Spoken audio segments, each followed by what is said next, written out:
welcome to Shakey's. Thank you to WWF, for putting this media launch together. I'd just like to walk you through, naku, I'll get out of the way pala. I'd just like to walk you through a little bit of what WWF was talking about when they refer to businesses trying to do their own part, no? So what I wanted to present to you today is a very short deck. I'm not going to talk to you about hope anymore because that's not what I am trying to promote, you know. But I'm more going to talk about what hope is doing about our plastic footprint, so that we can see how businesses can not be contributing to the problem, but hopefully in their own way, because we sell plastic, we should also try to be responsible for our own plastic footprint. Okay, so just to give you one slide about what hope is about so that you know why we're doing this. Hope is the first Philippine company, for those of you who were around during the launch in 2012, we're the very first company in the Philippines to donate 100% of our profits. And 100% of our profits. And in our case, we started off doing this by building public school classrooms together with DepEd. We also became the very first, and we still are the only, B-certified corporation in the Philippines. So a B Corp abroad, siguro you see those brands, yung mga Ben & Jerry's, Clean Canteen, Patagonia, yun yung mga B Corp in the world. So the Philippines, meron din tayong isa. It is hope. Hopefully, over time, madadagdagan yun. Because if you can be a B Corp, one of the requirements to be a B Corp is to look out for your environmental impact. Diba? Okay. We also became the first Philippine company to sell a Tetra Pak water, a water in a box, instead of plastic. No? So, at the moment, we're still the only in the Philippines that is selling a boxed water. Having said that, we also have, if you look at our lineup, we also have glass and can options, although wala pa naman gustong bumili. Pero maraming gustong bumili ng Tetra Pak. Okay, and then finally, which is going to be my segue into the plastic solution, we're the first company to be 100% plastic neutral in the Philippines. Now, we were together with some other people in the business community. We were actually trying to decide by searching online if there are other companies in the world that were plastic neutral before us. We actually weren't able to find any. But we're in the world. Oo. Pero we hesitate to say we're the first in the world kasi baka mamaya meron hindi lang kwento, di ba? Oo. So, I feel confident only at the moment saying that for Philippines, definitely we were the first. No? We've been plastic neutral since January 2018, last year. Last year, January, not this year. Okay. So I'm going to talk to you specifically today about plastic neutral and what does that mean. Okay. Plastic neutral basically means whenever Hope sells a bottle of water, similar to when you sell something, may VAT, di ba? Automatic na yon. Sa Hope, ang isa ding automatic sa amin, may plastic tax. It is internal to Hope.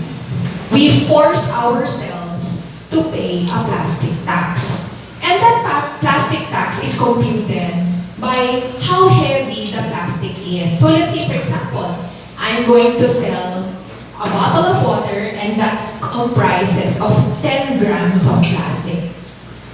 If I, as a company, am going to sell to the public 10 grams of plastic, it is my duty to then get rid of 10 grams of plastic post-consumer. Yung sa basura, kumbaga, nagamit na, kailangan, tanggalin ko yun. Di ba? So I charge myself a plastic tax based on how much it will cost for me to recover that same amount of plastic and process it. Okay? So in our case, we weigh our plastic and we charge ourselves a plastic tax. Yan. And then we call that a plastic recovery fund. I want to be very clear. Pag kami nagre-recover ng plastic, hindi lang kami nagre-recover ng mga Coke bottle kasi medyo imposible yun.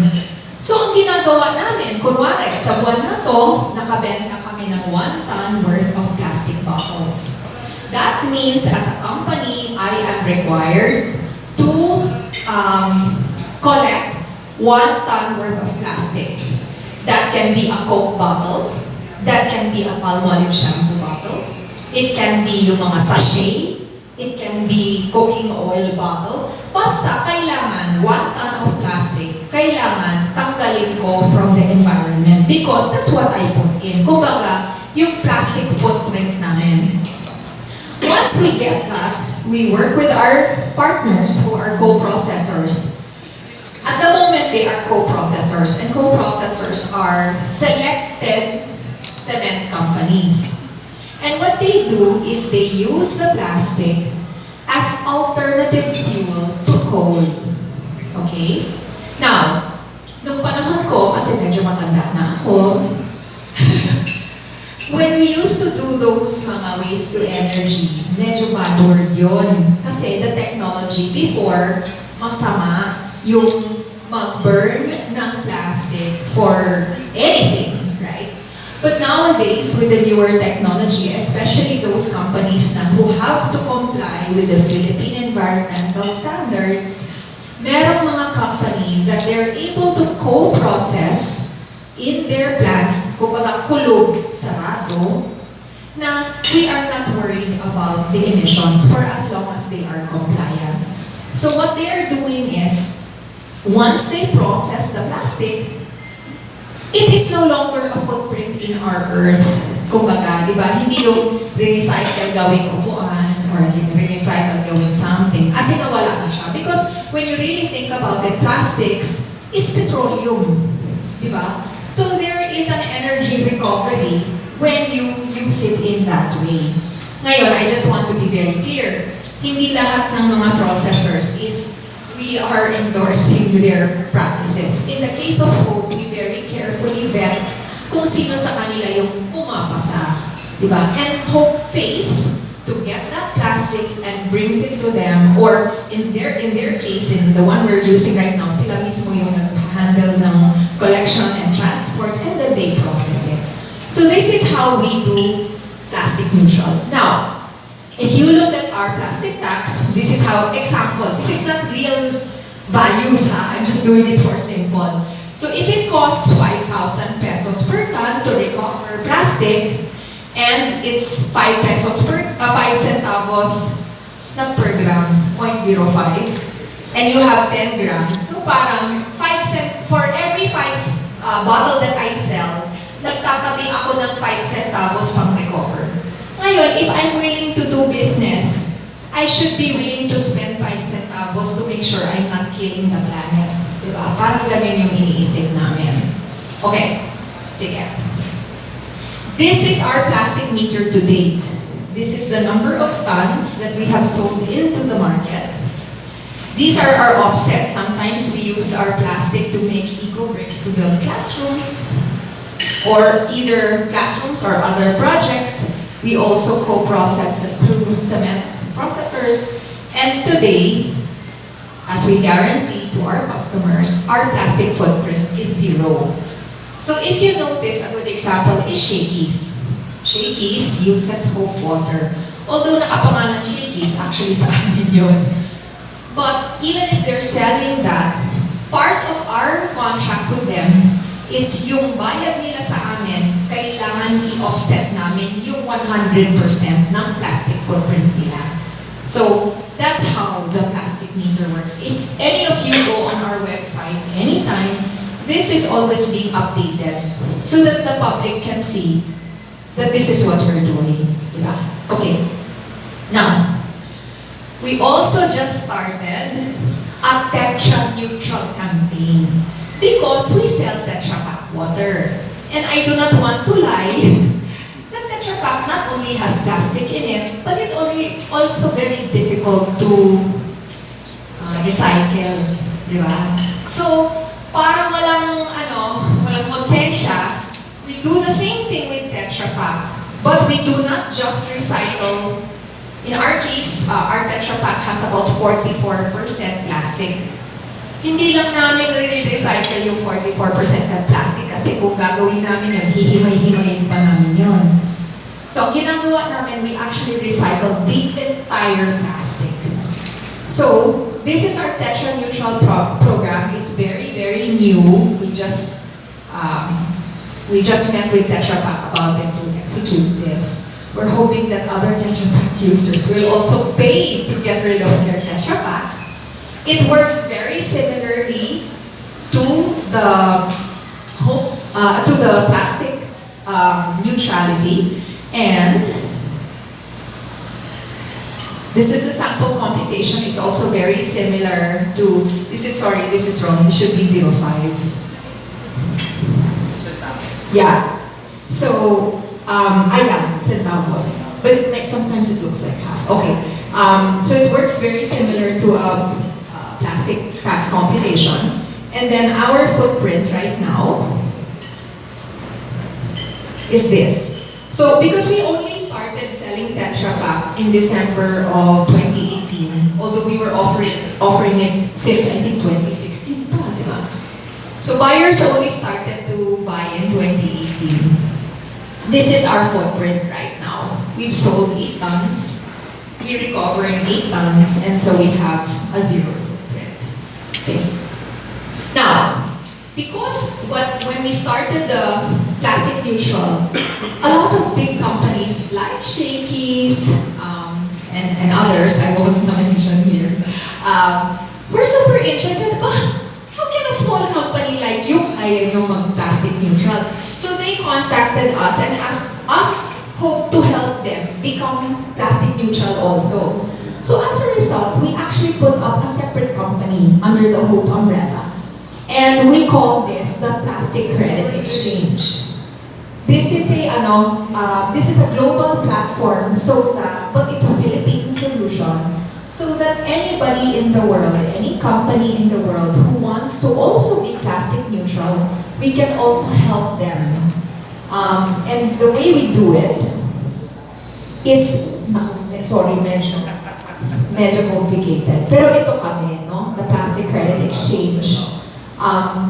And what we do is we work with businesses who want to offset their plastic footprint, similar to, let's say, Shakey's.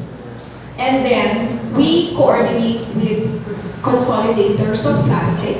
Let's say that can be anything from plastic traders to ocean cleanup to the LGUs, whoever. And we make sure that it gets to the plastic processors na pasado sa mga standards ng environmental standards ng DENR for processing. Once this is done, we will be providing them with a credit. At the moment, siguro, I won't talk about this yet, but the accrediting agency will be a large third-party, highly respected agency, so that companies can feel confident that that credit is legitimate. Okay. This is one of the things we talked about with WWF was we were hoping, so yung mga smart cities, baka kailangan natin kausapin yan. Maraming postal. Oo. So we were saying we want to start a mass-based ocean cleanup project. So a good example for this, I'm making it simple so that easy to understand. Di ba yung mga bankero natin, we know, when they come back, pakonti na yung nahuhuli nila, di ba? So usually, pag umuwi sila, maswerte na pagkalahati puno, di ba? So what we want to tell them is, sige, andun na rin lang kayo buong gabi naghihintay sa bangka nyo. Habang naghihintay kayo ng huli, yung mga ocean plastic, kunin nyo na. Di ba? Total bakante naman yung bangka mo ng kalahati, di ba? So, kukuha na sila ng mga plastic. Pag uwi nila, nandun na sila sa pantalan sa umaga, they will sell their fish. But at the same time, si Aling Tindera, which is a partner with Hope, she will buy the ocean plastic. So sabihin na natin, kunwari, 2 pesos per kilo. I don't know, no? Sabihin na lang natin, 2 pesos per kilo. Tapos may nakuhang 100 kilo si bangkero, manang bangkero. Eh di may 200 siya na hindi niya sana makukuha, di ba? Sa kita niya. So he will sell it to Aling Tindera. Kumita na siya, di ba? And maybe the kids along the beach, baka kumuha sila ng mga plastic, dalhin kay Aling Tindera. Aling Tindera, pabiling candy, or kung mabait na anak, pabiling bigas, di ba? With his plastic. Si Aling Tindera naman, ang trabaho niya, magpatuyo ng plastic tapos itali para hindi naman kalat-kalat. And then iipon niya. Pag puno na yung kanyang container, tatawag sa Hope Exchange. And then, we will arrange na madadala siya dito. Kunwari, tatawag siya, puno na po yung container ko, pwede nang pick upin. Di ba? So, babayaran na siya. Of course, you have to pay her more than 2 pesos para may kita naman din si Aling Tindera. Di ba? And then this one, kesa mag-import ng coal, which is ayaw din naman natin, imported fossil fuels, di ba? Very bad carbon footprint for the environment. We are going to recover the energy resource from that plastic na nandito lang naman sa atin and replace coal. Diba? So parang that's the model. We're creating a market for plastic basura that can be used in our processing facilities. So kumita na may additional income na si bangkero, may additional income na si Aling Tindera, at the country benefits from less plastic trash and less imported coal. Diba? Okay. So, I'm going to end with this slide, which is basically some pictures of our plastic drives. These particular pictures were taken in Marawi because we were building recently in Marawi. So, doon kami nag-plastic drive. So, ang mga communities, usually pag sinabi namin, yung plastic basura nyo po, iipunin natin, gano'n. Usually, communities are very receptive. Hindi naman nila yan, di ba?